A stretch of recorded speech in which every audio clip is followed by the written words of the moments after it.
বন্ধুরা, আগামী 9 জুন টি-20 বিশ্বকাপে ভারত পাকিস্তানের মুখোমুখি হচ্ছে। তো এই ভিডিওতে আমরা কথা বলবো ইন্ডিয়া ভার্সেস পাকিস্তানের ম্যাচ নিয়ে। পাকিস্তানের বিরুদ্ধে কিন্তু ভারতের একাদশে কিছু পরিবর্তন হচ্ছে। কি কি পরিবর্তন হচ্ছে জানাবো সেটা। তো সম্পূর্ণ ভিডিও দেখুন, আর ক্রিকেট সংক্রান্ত সমস্ত আপডেট পেতে চ্যানেল অবশ্যই সাবস্ক্রাইব করে রাখুন।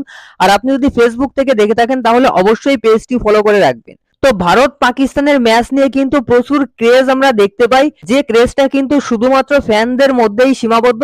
কেননা ভারতের সামনে পাকিস্তান কিন্তু কখনোই খুব একটা ভালো পারফরমেন্স করতে পারে না। টি-20 বিশ্বকাপে পাকিস্তান 7 বার ভারতের মুখোমুখি হয়েছে, যার ভিতর 6 বারই কিন্তু ভারত ম্যাচ জিতেছে।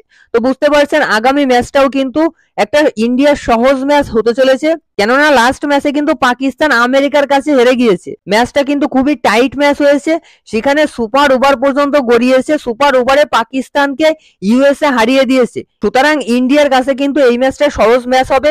তো আমরা আসছি ইন্ডিয়ার প্লেইং 11 এর সম্পর্কে, যেখানে আপনারা আগের ম্যাচেই দেখতে পেয়েছেন বিরাট কোহলি এবং রোহিত শর্মা ওপেন করেছে। আগামী ম্যাচে পাকিস্তানের বিরুদ্ধেও কিন্তু আমরা এরকম রোহিত শর্মা এবং বিরাট কোহলিকে ওপেনিং এ দেখতে পাবো। এরপর যে প্লেইং 11 ছিল ওরকমই থাকবে, শুধুমাত্র একটাই চেঞ্জ আমরা দেখতে পাবো, সেটা হচ্ছে যে কোনো একজন অফ স্পিনারকে বাদ দিয়ে কুলদীপ যাদবকে খেলাবে। পেসার 3টে মেইন পেসারই থাকবে, বুমরা, আর্শদীপ এবং সিরাজ, এই 3জন তো অবশ্যই থাকবে, হার্দিক থাকবে তার সঙ্গে। শুধুমাত্র চেঞ্জ হবে হচ্ছে হয় জাদেজা অথবা অক্ষর প্যাটেল, এই দুজনের যে কোনো একজনের পরিবর্তে কুলদীপ যাদবকে খেলাবে। পাকিস্তানের বিরুদ্ধে অবশ্যই একটা লেগ স্পিনার ইন্ডিয়া খেলাবে।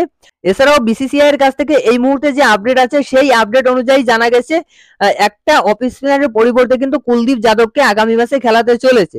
তো সেখানে প্লেইং 11 এর সম্পর্কে আসলে প্লেইং 11 এ খেলছে 1 নম্বরে রোহিত শর্মা, 2 নম্বরে বিরাট কোহলি, ওপেনিং এ রোহিত শর্মা এবং বিরাট কোহলি, 3 নম্বরে ঋষভ পান্থ, 4 নম্বরে সূর্যকুমার যাদব, 5 নম্বরে শিবম দুবে, 6 নম্বরে হার্দিক পান্ডিয়া, 7 নম্বরে অক্ষর প্যাটেল অথবা রবীন্দ্র জাদেজা, দুজনের যে কোনো একজনকে খেলাবে।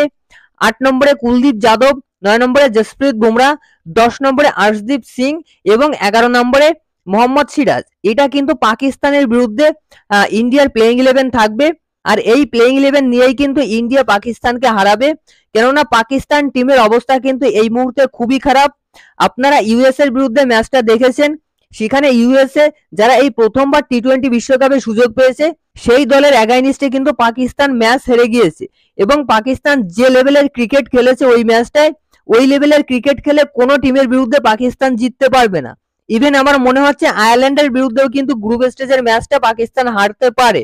ইন্ডিয়ার বিরুদ্ধে তো অবশ্যই হারবে, আয়ারল্যান্ডের বিরুদ্ধেও কিন্তু ম্যাচটা হারতে পারে। এই ধরনের ক্রিকেট খেলে টি-20 ওয়ার্ল্ড কাপে পাকিস্তান খুব সম্ভবত সুপার 8-এ উঠতে পারবে না। যাই হোক, ইন্ডিয়া কিন্তু প্রথম ম্যাচ জিতেছে, সেকেন্ড ম্যাচটা পাকিস্তানের বিরুদ্ধে ম্যাচটাও কিন্তু ইন্ডিয়া জিততে চলেছে।